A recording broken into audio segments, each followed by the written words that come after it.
Sa ating pastor, sa mga manggagawa, sa mga kapatid kay Kristo, higit sa lahat sa ating mahal na Panginoon. Ang gabi na ito ay kakaiba sapagkat ngayon ay Huwebes. Parang semi-midweek kasi nakalagpas na tayo sa Wednesday. Pero hindi naman ito naiiba sa lahat sapagkat kahit anong araw pa yan, ang pinaka-goal ng isang Kristiyano ay maluwalhati ang Diyos sa buhay natin. Hindi po ba? At ngayong gabi nito ay karapat-dapat na sambahin ng ating mahal na Panginoon sapagkat kahit tayo ay pagod sa ating mga kanya-kanyang trabaho, kanya tayong binigyan ng kalakasan na tumako dito sa bahay panambahan upang siya ay maluwalhati at masamba. Ganyan ang kaharian ng Panginoon. No? Na ang kanyang mga nasasakupan ay hindi niya hinahayaan na sila ay matisod at manlamig sa pananampalataya. Kaya tayo narito kahit anong araw dahil minamahal tayo ng Panginoon. Hindi po ba? Ngayong gabi kapatid, pag-aaral natin is Matthew chapter 5. Ang Matthew chapter 5 kapatid is the Sermon on the Mount. No? Ang unang ministeryo ng ating ministry ng ating mahal na Panginoon. No? Siya ay nagpunta sa bulubundukin upang siya ay maghayag ng iba't ibang mga sermon. No? Yan dyan, Beatitudes, the salt and light of the world, yung fulfillment ng kautusan. No? Marami yan, kapatid. Pero ngayong gabi na ito, mag-focus tayo sa first 12 verses ng Matthew chapter 5, which is what we call the Beatitudes. No? Ano nga ba ang Beatitudes?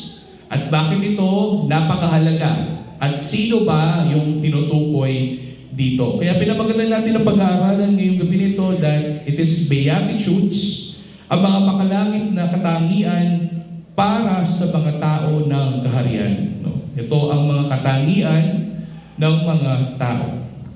Dito kapatid, makikita mo na mayroong kondisyon at mayroong kakibat or corresponding na blessing si God. No? Mayroong condition, then mayroong blessing. But first, let us define what is blessing.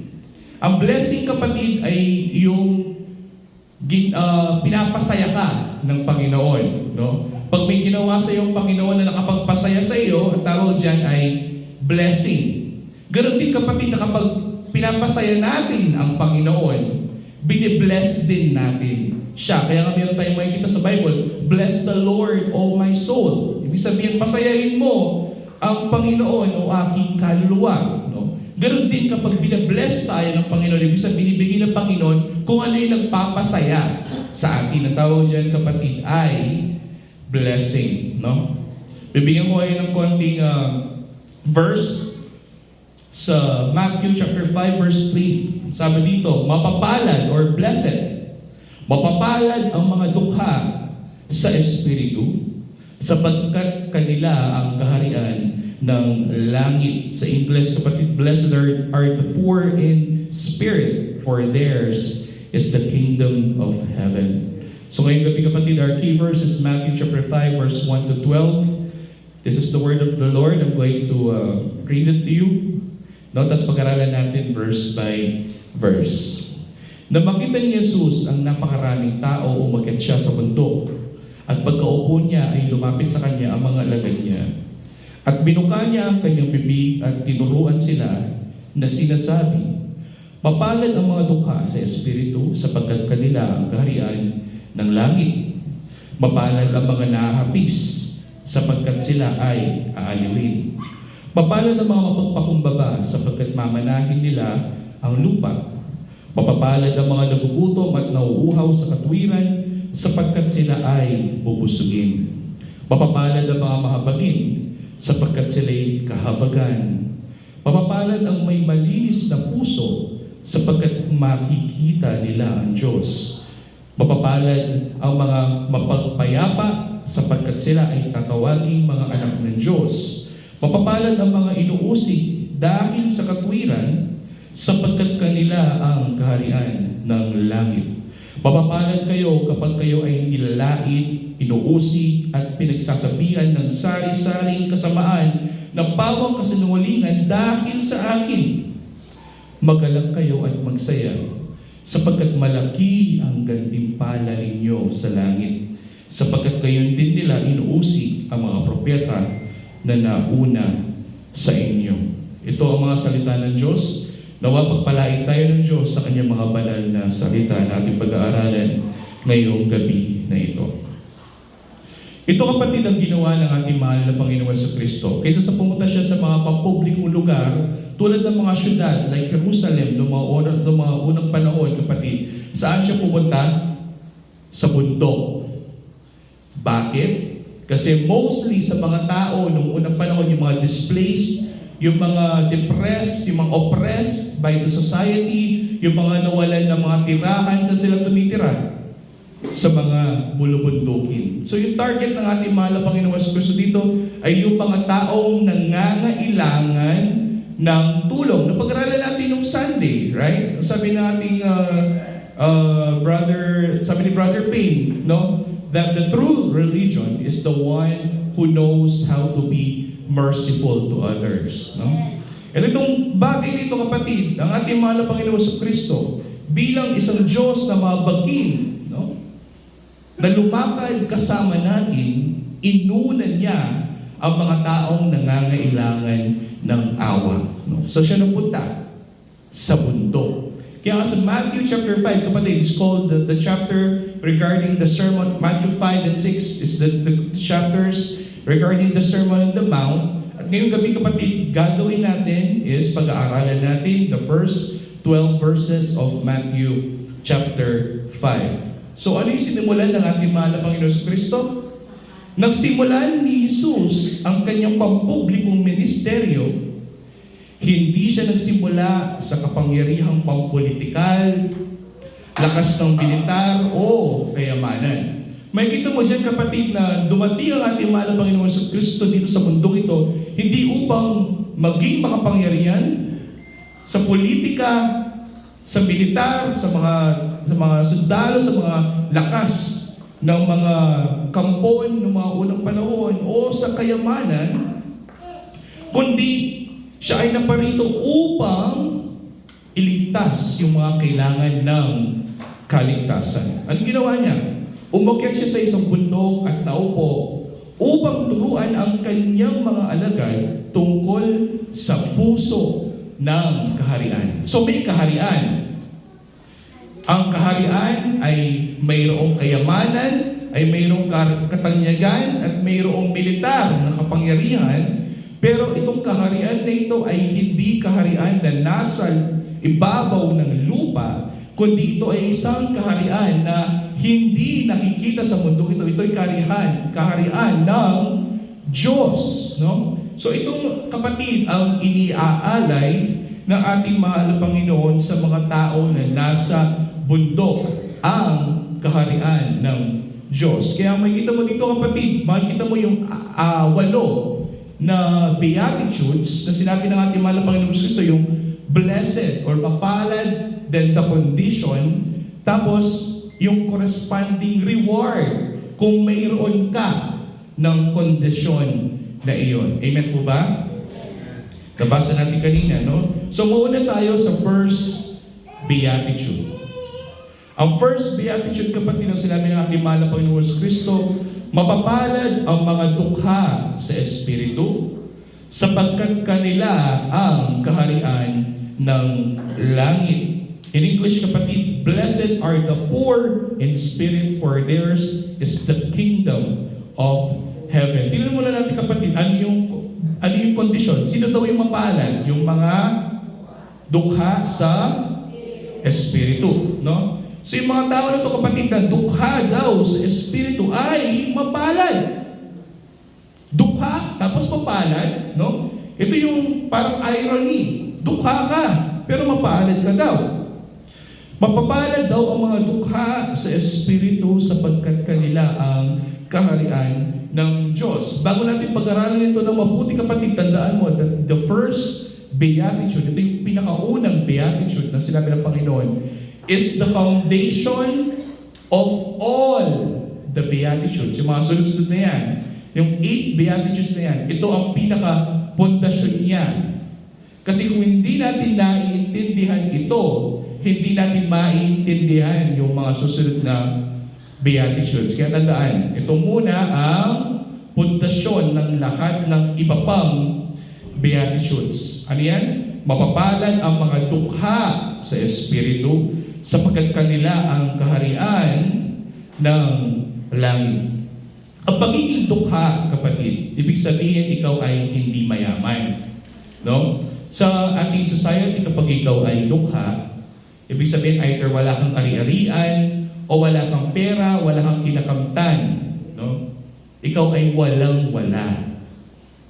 Pero ang sinasabi dito, kapatid, hindi tayo dukha sa kayamanan ng mundong ito, bagkus sino daw yung mga mapapalad? Yung mga dukha sa Espiritu. No? Meron tayong tinatawag na spiritual poverty. Ibig sabihin ng ating spiritual na buhay ay dukha, walang-wala at patay. No? Kaya ang pagiging dukha sa Espiritu ay nangangahulugang pagkilala sa ating espiritual na kahirapan kung wala ang Diyos sa buhay natin.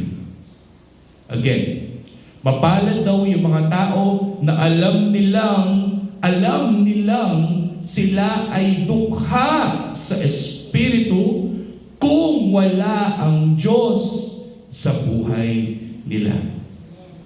In Ephesians chapter 2, kapatid, sabi ni Pablo doon, na tayo na natiling patay sa Espiritu sapagkat meron tayong tatlong kalaban. Siliyan, ang mundong ito, ang dyablo, at ang ating sariling laman.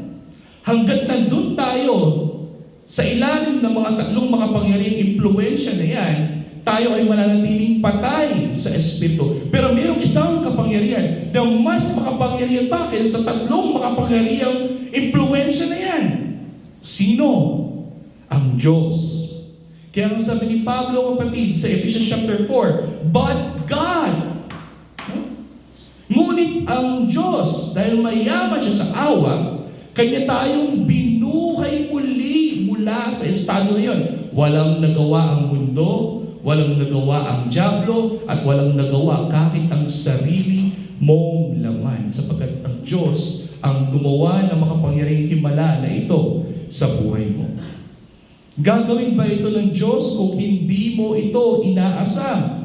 No. Kaya kailangan maintindihan mo muna sa iyong sarili na ikaw ay isang makasalanan, patay sa Espiritu, at dukha sa Espiritu.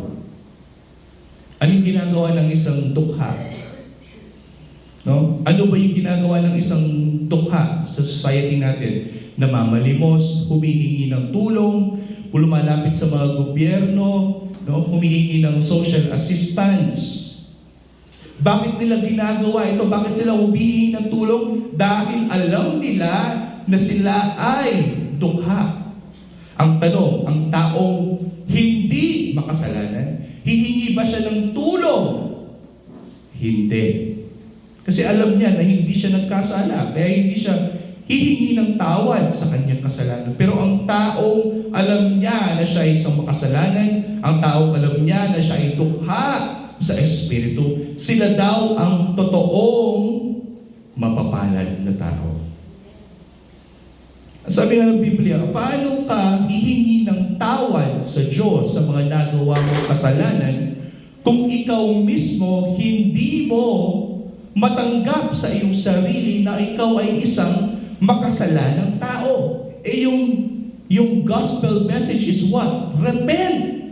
Magsisi sa iyong kasalanan. Kung paano ka magsisisi kung hindi mo kinikilala ang iyong sarili bilang dukha sa Espiritu? Kaya again, ito muna ang pinakapundasyon sa lahat ng mga Beatitudes. Tandaan, mapalad ang taong alam niya na siya ay dukha sa Espiritu. Na alam niya na wala siyang magagawa. Na alam niya na hindi niya kaya kung siya ay hiwalay sa Diyos. Kung siya ay wala sa presensya ng Diyos. Sila daw ang totoong mapapalad.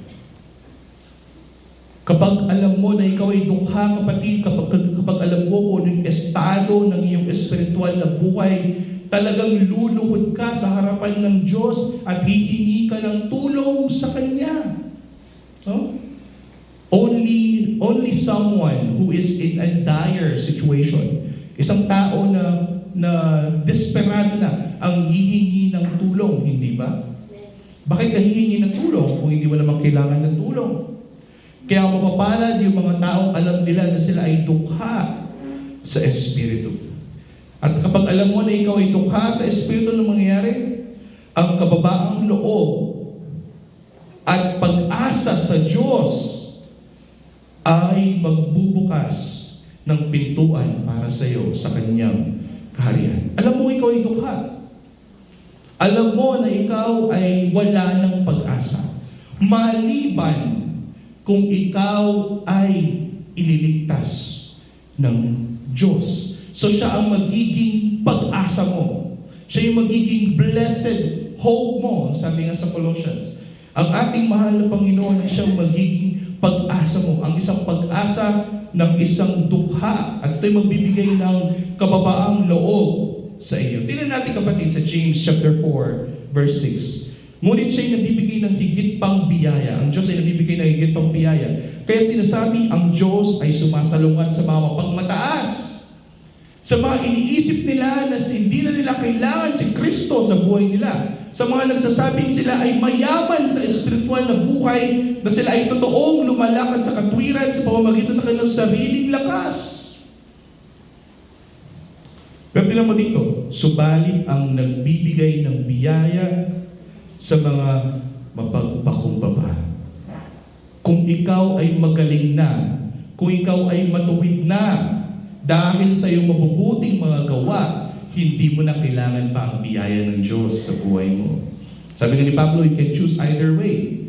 Pagtrabahuhin mo ang iyong kaligtasan, o kilalanin mo ang sarili mo na isang dukha sa Espiritu at kailangan mo ang biyaya ng Diyos. Ito to'y magpapakumbaba ka sa harapan ng Diyos at hihingi ka ng tawad sa iyong mga kasalanan.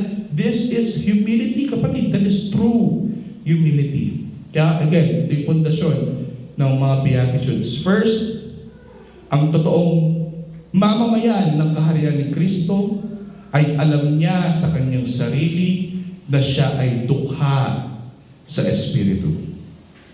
Naintindihan po ba natin ito? Amen. Kaya makikita natin, kapatid, lagi natin pinipreach the depravity of man.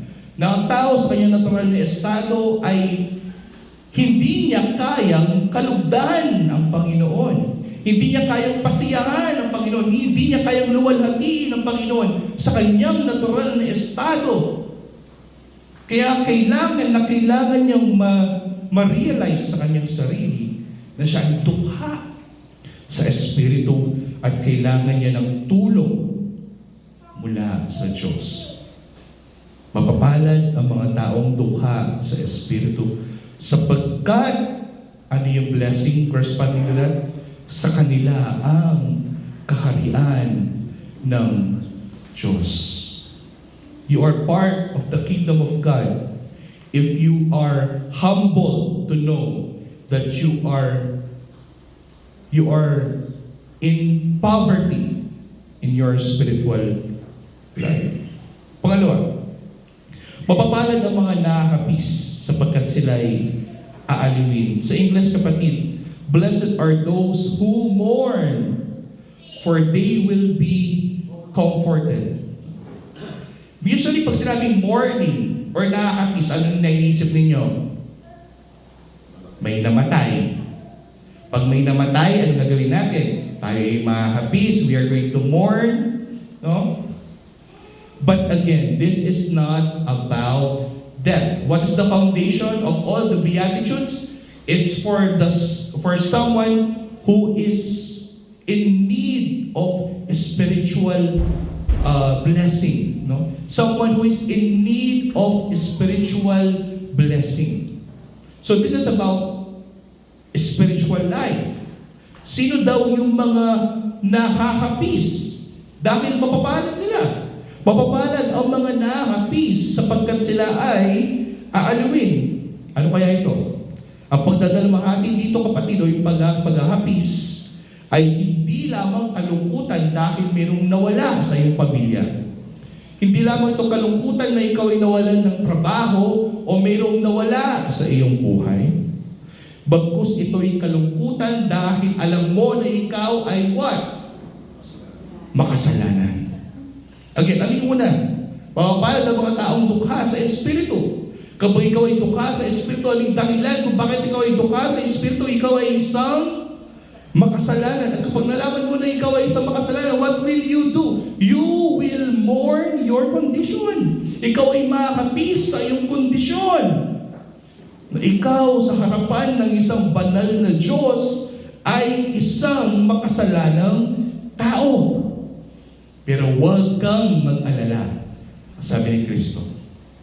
Sabi ni Kristo, mapalad yung mga taong nahahapis.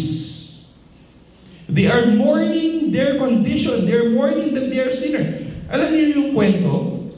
Yung publikano, nung unang panahon kapag when you are a public or a tax collector, yung tao, ano yung tingin ng society sa'yo, ikaw ay isang makasalanang tao.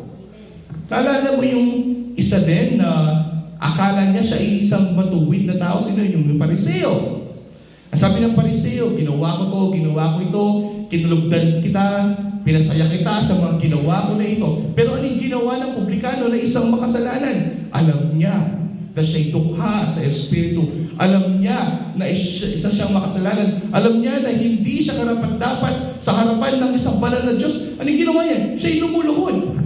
Ginaganyan niya yung dibdib niya. Alam niya ang kanyang kondisyon. He is mourning his condition. Siya'y nahapis na alam niya na siya'y isang makasalanan.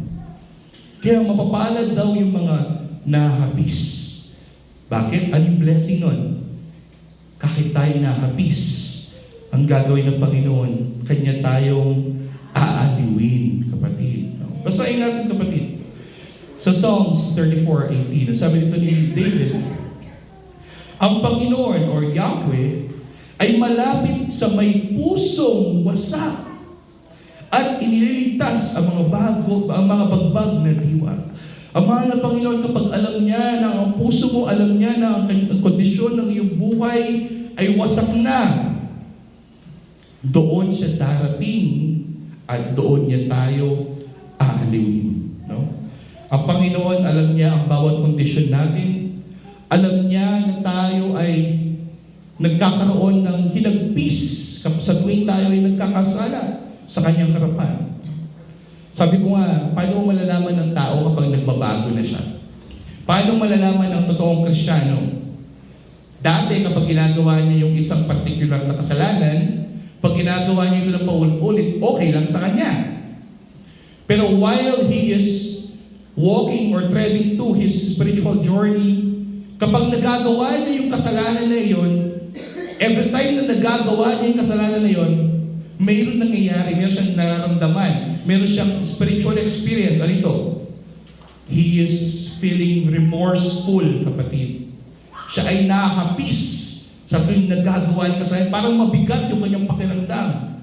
Na para bang sinasabi ng kanyang katawan na lumuhod siya sa harapan ng isang banal na Diyos at humingi ng tawad sa nagawa niyang kasalanan.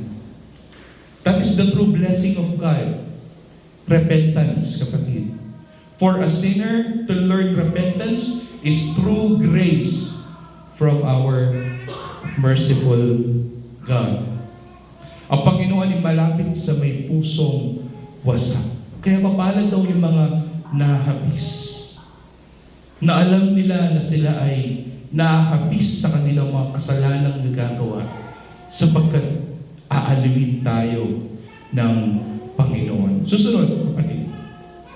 Mapapalad ang mga mapagpakumbaba sapagkat mamanahin nila ang lupa. No? Sa English, kapatid, yung mapagpakumbaba dyan is meek. No? Blessed are the meek, for they will inherit the earth. Pag sinabing meekness, kapatid, ito yung kahit meron kang estado sa buhay, Kahit mayaman ka, o isa ka pang makapangyarihang tao, hindi mo hinahayaan ang estado mo sa buhay na maging instrumento upang ipakita mo sa ibang tao kung gaano ka kataas sa lipunan o sa iyong spiritual na lakbayin, no? Itong mga bagay na ito, ang tawag dyan ay meekness. Okay? So blessed o mapalad daw yung mga mapagpakumbaba. O sabihin natin, in other words, yung mga hindi nagyayabang sa kanilang estado. Sapagkat mamanahin nila ang lupa. Ibig sabihin, kapatid, ang kababaang loob ay kapangyarihang kontrolado. Ibig sabihin, kahit mayroon kang kapangyarihan, kahit mayroon kang kayamanan, kahit mayroon kang estado sa buhay, kinokontrol mo pa rin na hindi mo hinahayaan sa buhay mo na ikaw ay malamon ng inyong estado sa buhay. Bigyan ko ng konting example. For instance, ako ay isang, let's say, isang tanyag na artista.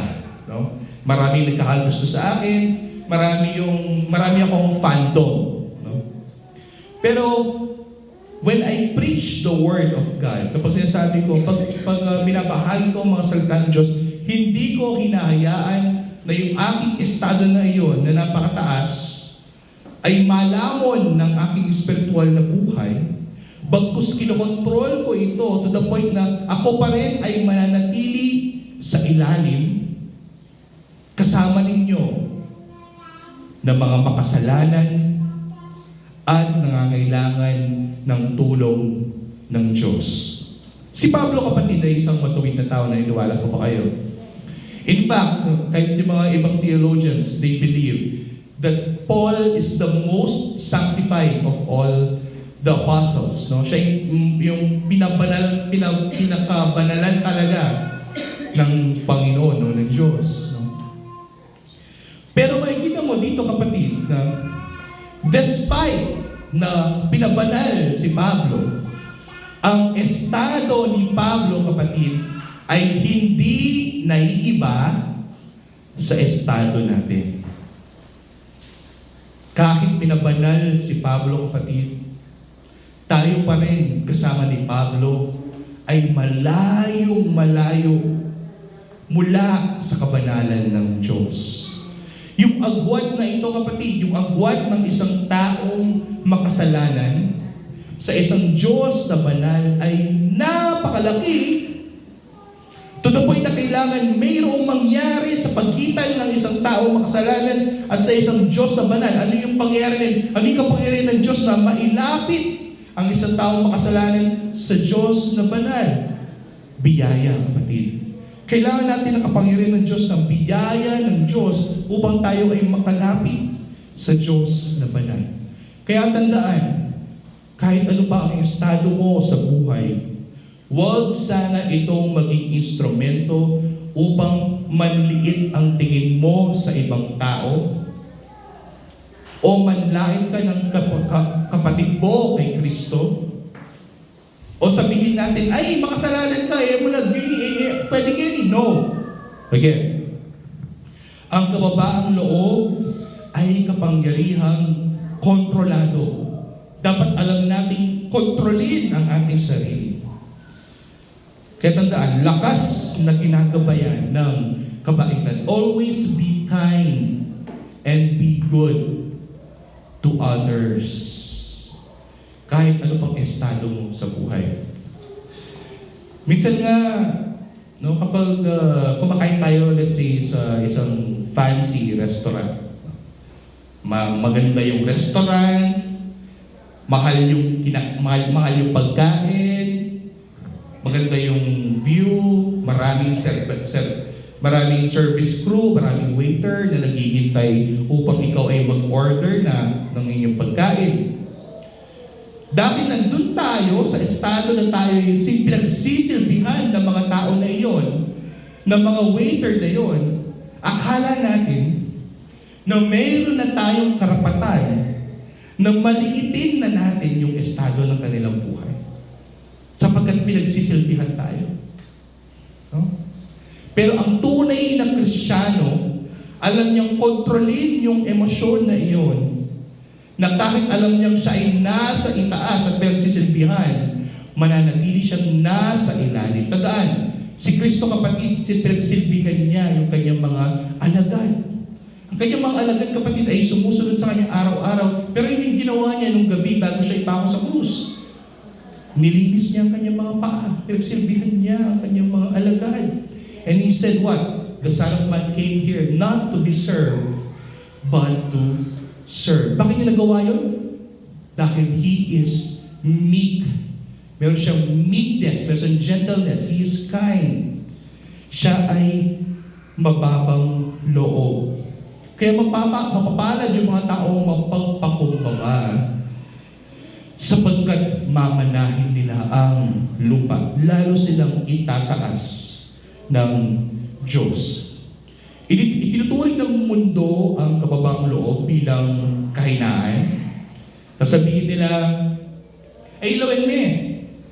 Eh naman, mayor yan, pero mga ninya, balamot ang security guard niya mo. Ganyan tayo minsan, no? Ngunit, tinatawag ito ni Jesus bilang pagpapala. Ang mga taong alam nilang magpakumbaba kahit anong estado nila sa buhay, hindi nila itinuturing ang kanilang estado sa buhay bilang isang means para sila ay magmalaki sa mga ibang tao, magmayabang sa ibang tao, ay pagpapalagin ng Diyos. Kaya huwag po tayong magmataas ng ating sarili, ni magmayabang, kundi tayo ay manatiling nasa ilalim. Psalms 37:11. Sabi dito ni David, ngunit mamanahin ng maaamo ang lupain. Maaamo is gentleness, kapatid. Or meekness, or kindness. At masisiyahan ang kanilang sarili sa lubos na kasaganaan ng lupang ito. Kung marunong kang magpakumbaba at maging mabait sa lahat ng tao, mas lalo kang pagpapalain ng Diyos sa lupang ito. Amen po ba? Pero tingnan natin, ano yung pundasyon nito? That you recognize that you are what? Poor in spirit. Magagawa mo ito kung alam mo sa iyong sarili na ikaw ay dukha sa espiritu. Bakit? Kasi kahit gaano ka pa kayaman sa mundong ito, kahit ikaw pa yung pinakamayamang tao sa buong mundo, isang kondisyon pa rin ang hindi magbabago sa iyong buhay. Na ikaw ay isang dukha sa espiritu. At kapag naiintindihan mo yon, kapatid, I'm pretty much sure, mag-iiba yung trato mo sa ibang tao. Mag-iiba yung trato mo sa ibang tao, knowing na alam mo na bawat taong kausap mo ay kamukha mo rin namang dukha sa espiritu. At yun ang magbibigay sa inyo ng kapagpakumbabaan. Ephesians chapter 4, verse 1-2. Kaya't ako na bilang ko sa Panginoon ay nagsusumamo sa inyo na kayo'y lubakad ng nararapat sa pagkatawag na nasa iyo'y tinawag. Na may lubos na kapakumbabaan at kaamuan. May pagtsatsaga na magparaya sa isa't isa sa pag-ibig. Ephesians chapter 4 is talking about what? Paul is talking about the church. Na tayo bilang mga magkakapatid, kailangan marunong tayong magpakumbaba sa isa't isa at i-approach natin yung ating kapatid ng may kaamuan or gentleness. At dyan na kami kayo. Lapitan mo na ating gentleness. Why? Because the last resort that we want in the Church of Christ is for us to be broken into pieces. Ang nais na ating mahal na Panginoon sa Kristo bilang kanyang katawan na tayo iisa sa espiritu at pag-iisip. At kung naiintindihan natin ang estado ng ating kapatid at naiintindihan natin na marahil nagkakasala ang ating kapatid, kahit alam natin itong katotohanan na ito, i-approach pa rin natin ang sitwasyon with humility and gentleness, na may pagpapakumbaba at kaamuan. Bakit? Sapagkat kung naiintindihan mo nga na ikaw ay dukha sa Espiritu, alam mo na kahit ikaw ay na kay Kristo, meron ka pa rin kapasidad na magkasala. Sino hindi nagkasala ngayong linggo na ito? Sabi ng amen. Adyang hihilo pa. Makaisip ka mo ngayon masanting, may chismis kang metong, may chismis ka naman, ay pagkakasala sa harapan ng isang banal na Diyos. Kaya tandaan, tayong lahat ay dukha sa Espiritu at mapapalad ang mga mapagpakumbaba sapagkat mamanahin nila ang lupa. Isipin mo na lang kapatid, si Moises at ang ating mahal na Panginoon sa Kristo.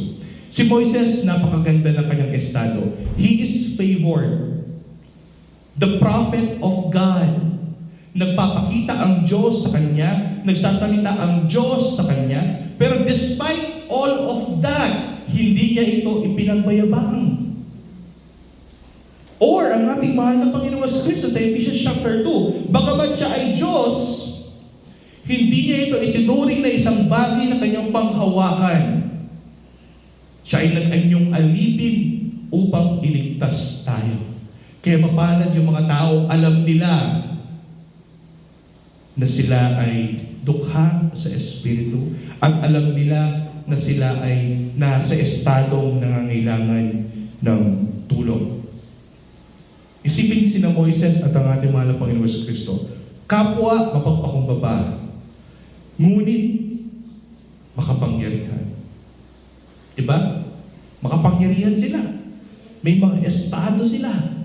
Pero nagpakumbaba sila. Nakipaghalubilo sila sa mga taong nangangailangan ng tulong. 4. Mapapalad ang mga nagugutom at nauuhaw sa katuwiran sapagkat sila ay bubusugin. Sa English, kapatid, blessed are those who hunger and thirst for righteousness, for they will be filled. Makita mo dito kapatid na mapalad yung mga nagugutom at nauuhaw. Pero hindi siya period. No? Para mapapalad yung mga, ako, katako ko, talakaralo ko, Jadi, blessed ko. No. Makita mo dito kapatid, it's not about food or drink. It is about eating and drinking the Word of God that results to what? Righteousness o katwiran. Sapagkat kung ninanais mo sa iyong buhay na ikaw ay maging matuwid sa harapan ng isang Diyos na banal, ikaw ay mapalad sapagkat ikaw ay patutuwirin ng Panginoon. Ikaw ay kanyang aariin. You will be justified. Ikaw ay kanyang bubusugin. So blessed are those who hunger and thirst for righteousness, for they will be filled. Again, sino daw yun? Yung mga nagugutom at nauuhaw? Nauuhaw ba sa kapangyarihan? Kalusugan? No. Nauuhaw saan? Sa katuwiran ng Diyos. So, ang tanong ngayong gabi, kapatid, ano nga ba yung hinahangad mo sa buhay mo? Hinahangad mo ba yung kapangyarihan, katanyagan, kasaganaan, kalusugan, kayamanan? No?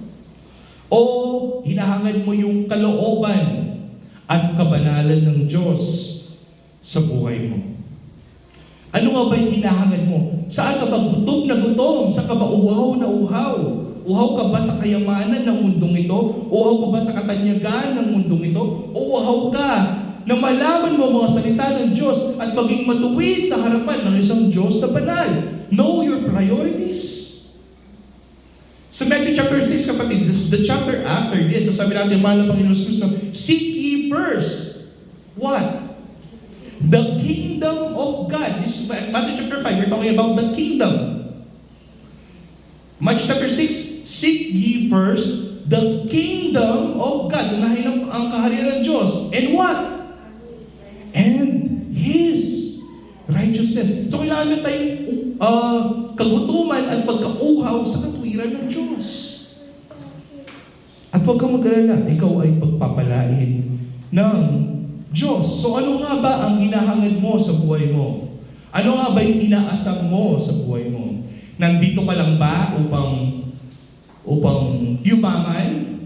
Na kay Kristo ka ba dahil narinig mo na lahat ng mga na kay Kristo ay pinagpapala, hindi sila nagkakasakit, sila ay nagiging maganda yung kanilang buhay, nagkakaroon sila ng ari-arian? No, kapatid. Kung yun ang dahilan kung bakit ka narito, you are in the wrong church. Sapagkat dito sa iglesia ng ating mahal na Panginoon sa Kristo, hindi makamundong bagay ang iniaalay ng ating mahal na Panginoon Jesus sa atin, kundi katuwiran na tayo ay iharap sa isang banal na Diyos na matuwid at walang dungis. Inaasam niyo ba ang katuwiran ng Diyos? Sabi amen, mga inaasam. Kung gayon kapatid, huwag kang mag-alala. Dahil pinupuno ng Diyos ang pusong sabik na mamuhay ng matuwid sa kanyang harapan.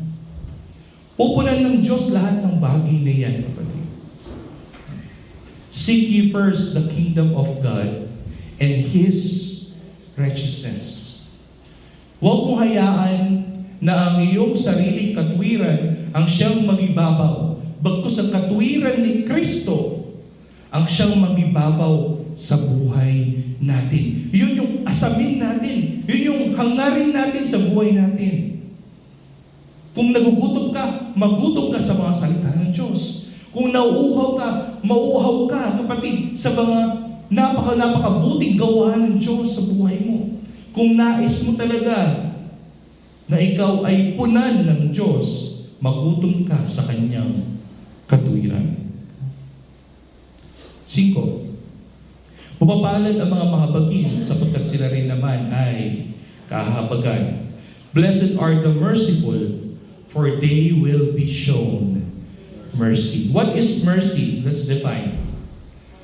Ang kahabagan or mercy, kapatid, ay kapag ikaw ay binigyan ng malasakit ng isang tao o ng Diyos at kanyang ibinigay ito sa iyo kahit ito'y hindi karapat-dapat.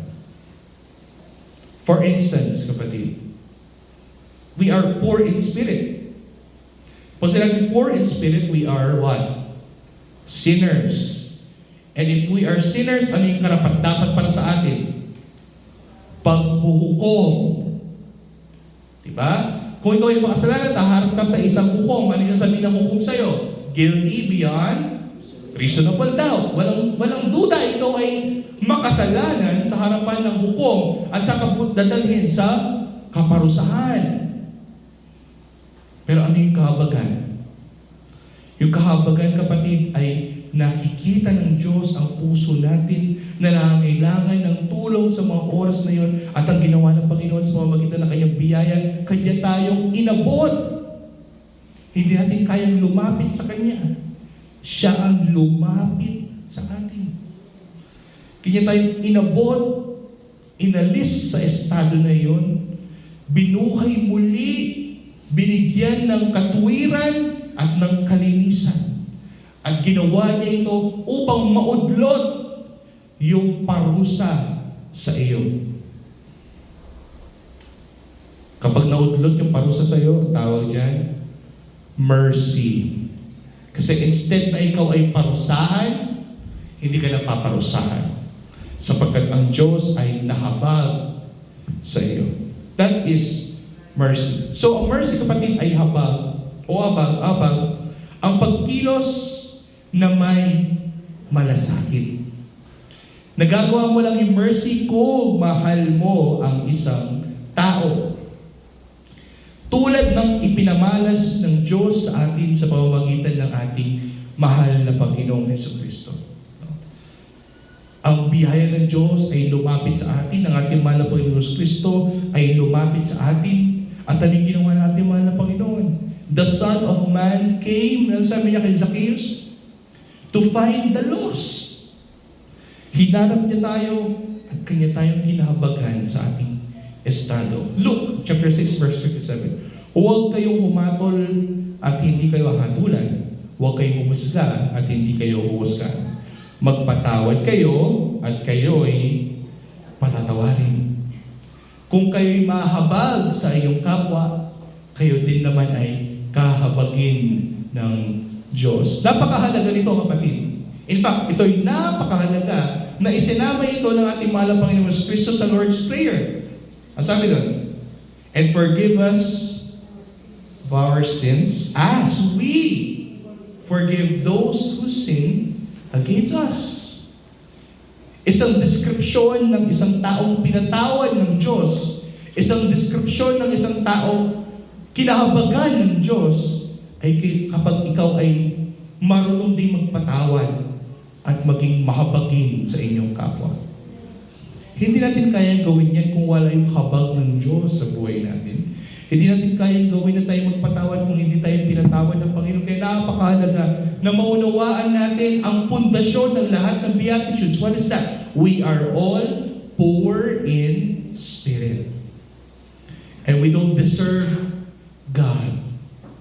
But God is merciful that He reached us in our state of death at binuhay niya tayong muli sa pamamagitan ng kanyang biyaya.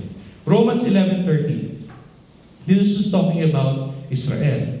Kung paano kayo nung dati ay mga masuwayin sa Diyos, ang sabi ni Pablo, he's talking about the Gentiles, subalit ngayon kayo'y tumanggap ng habag sa pamamagitan ng pagsuway ng Israel. Lumabas ang biyaya ng Diyos sa mga Hentil. Dahil ang Diyos ay mahabagin. Kung ang Diyos ay mahabagin, dapat tayo din naman ay mahabagin. At sa mga taong marunong mahabag, ang habag ng Diyos ay patuloy din naman sa inyo araw-araw.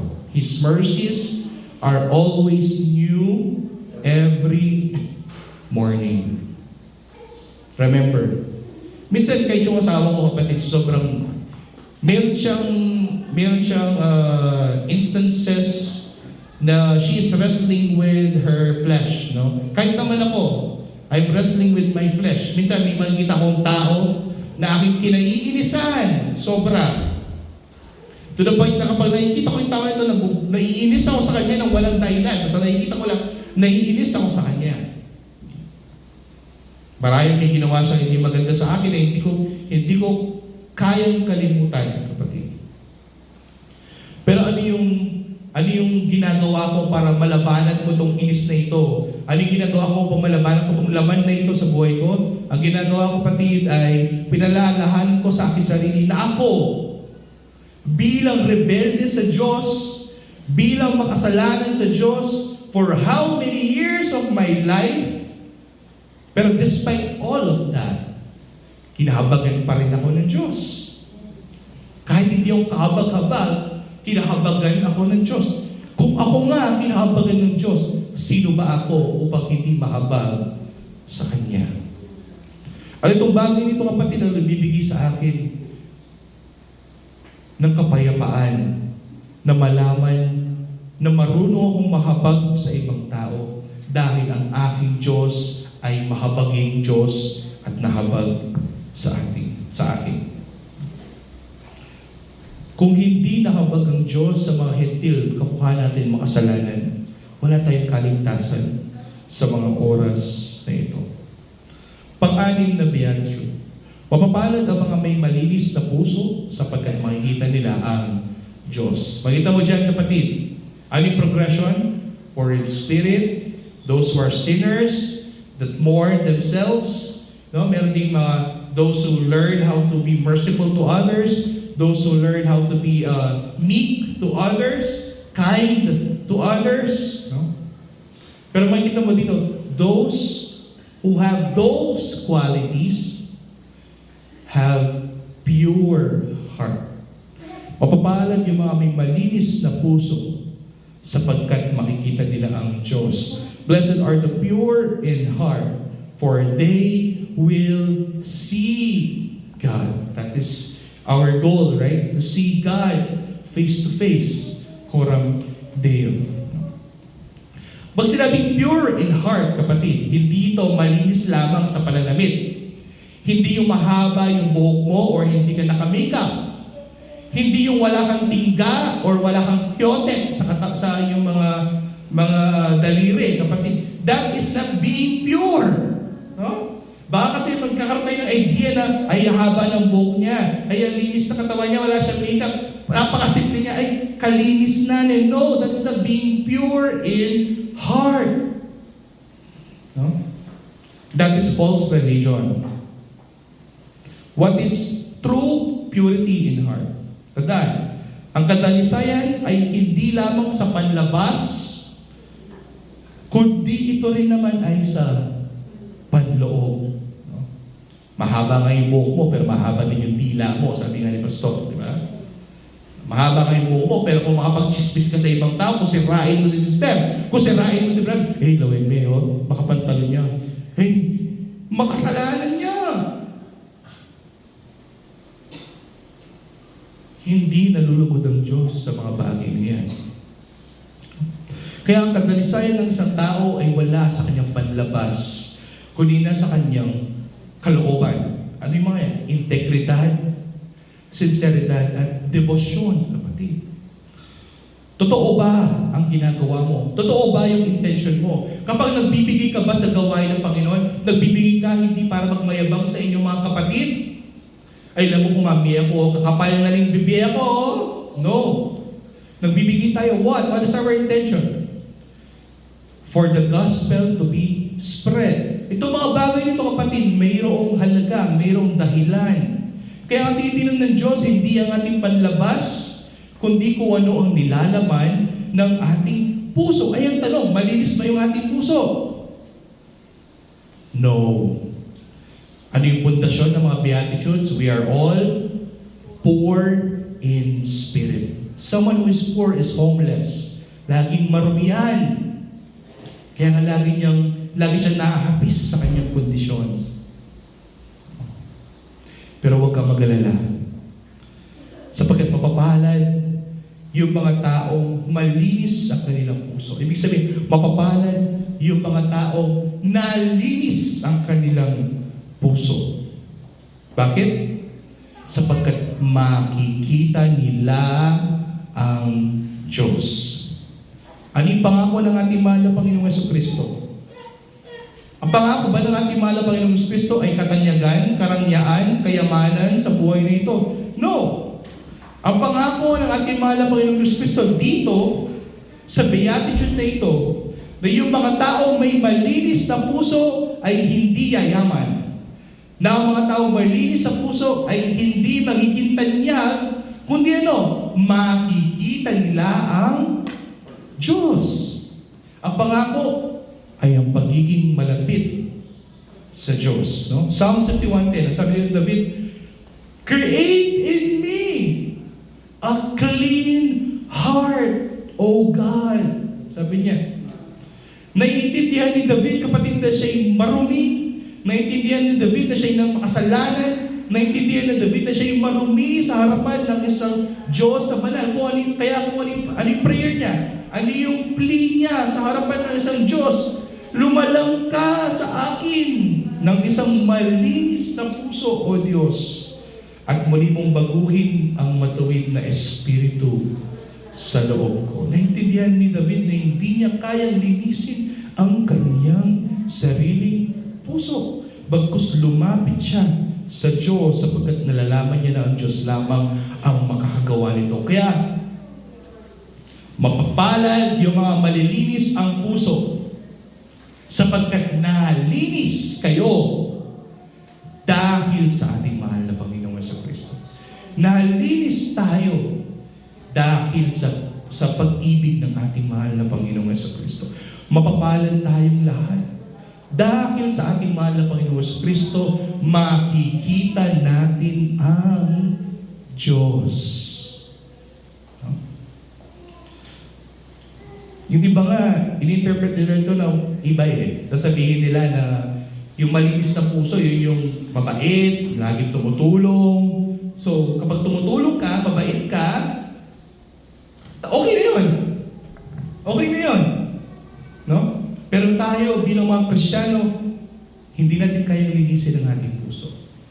Apart from Christ, we cannot do anything.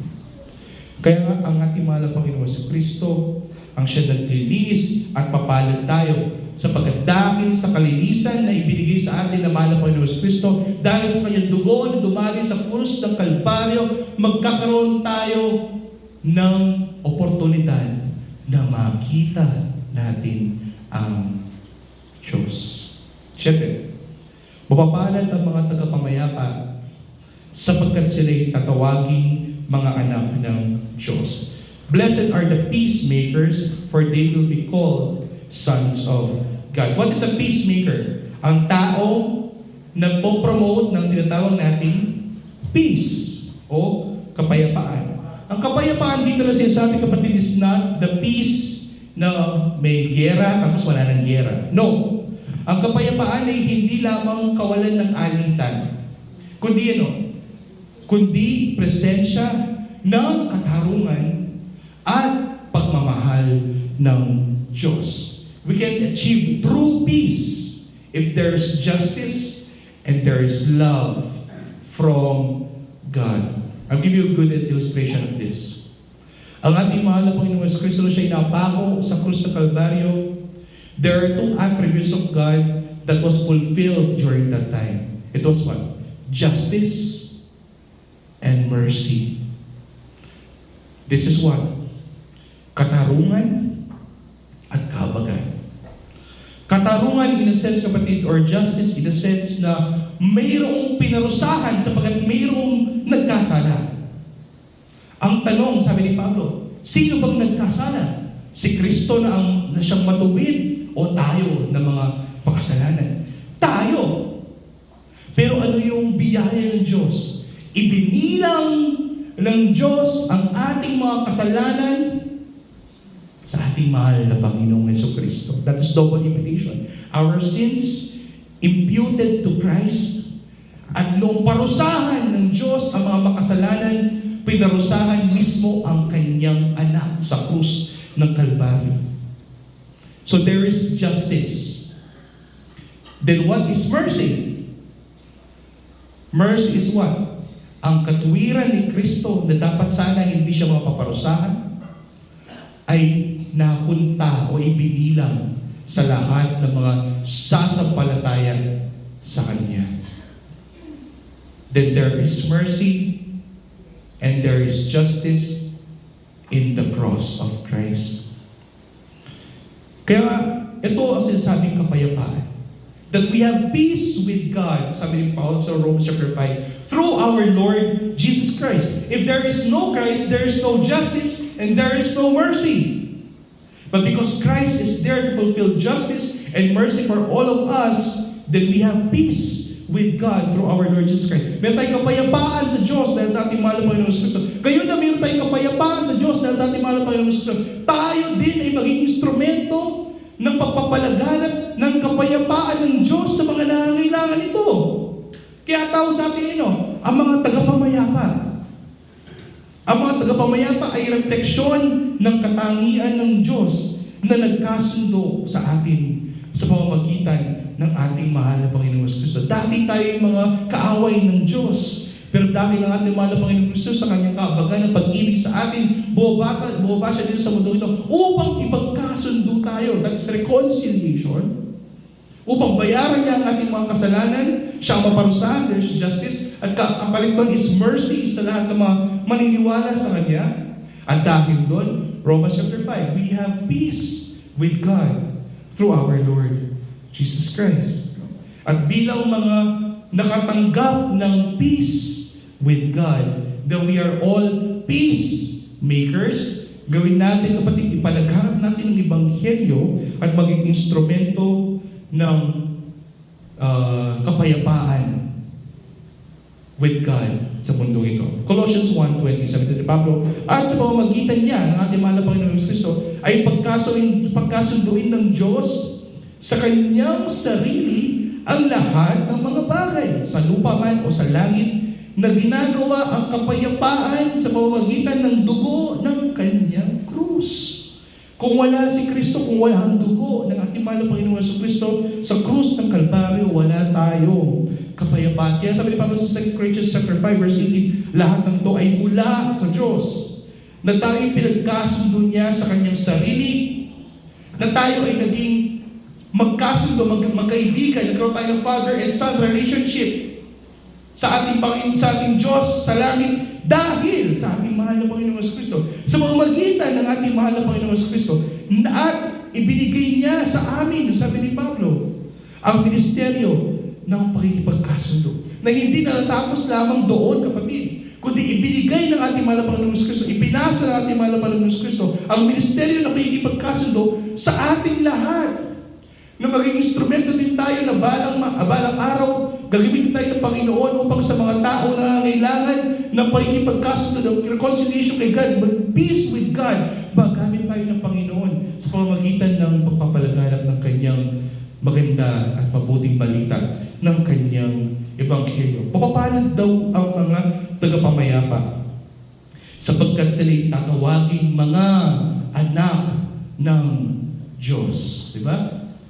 Ano yung Romans chapter 5? That we were given what? The opportunity, the apex of grace, to call God our Father.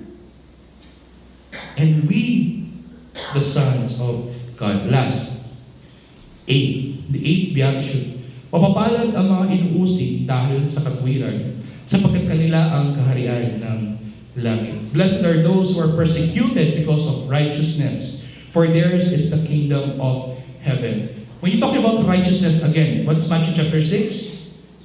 Seek ye first the kingdom of God and His righteousness, no? Sa mga uhaw at nagugutom sa katwiran ng Panginoon. Kapag nakamit natin ang katwiran na ito, kapatid, kahit usigin tayo ng mundong ito, huwag tayong susuko. Kasi mag-iiba talaga ang tingin ng mundo sa atin. Kapag ang katwiran ni Kristo ay nasa iyo, makikita nila, hindi na ikaw, sabi nga ni Pedro, di ba? Pag naglalakad ka bilang Kristyano, hindi na si Noel Castro nakikita niya, hindi na si Mags yung nakikita niya, kundi si Kristo na nasa iyo, nakikita ng mundong ito. At ang mundong ito, ano yung natural na reaksyon nila kay Kristo? Uusigin, babalurahain. Kaya ganyan ang ginagawa nila. Sabi nito natin, mahal na Panginoon Kristo, blessed are those who are persecuted because of righteousness, for theirs is the kingdom of heaven. There is a 360. Blessed are the poor in spirit, for they will see the kingdom of God. It's the 8th beatitude. Blessed are those who are persecuted because of righteousness, for theirs is the kingdom of heaven. Tandaan, ang pagsunod kay Jesus ay may kasamang pagtutol at uusigin ka ng mundo.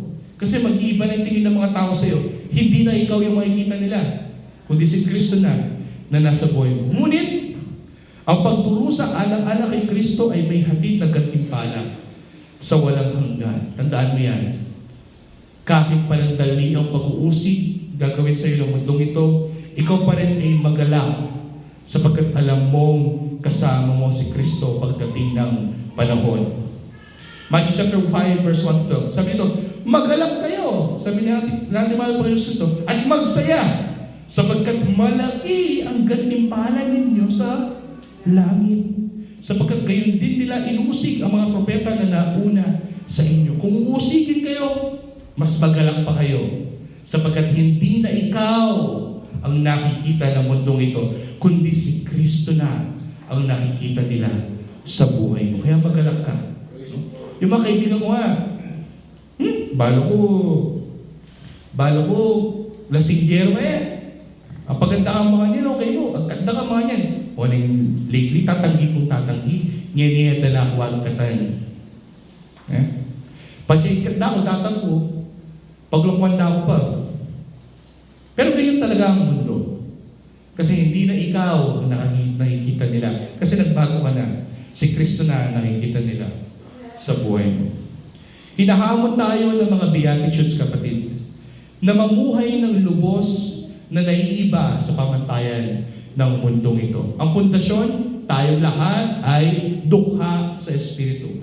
Tayong lahat ay naghihinagpis sa ating kondisyon at kailangan natin ng tagapagligtas. Kailangan natin ng katwiran, kailangan natin ng kalinisan ng puso.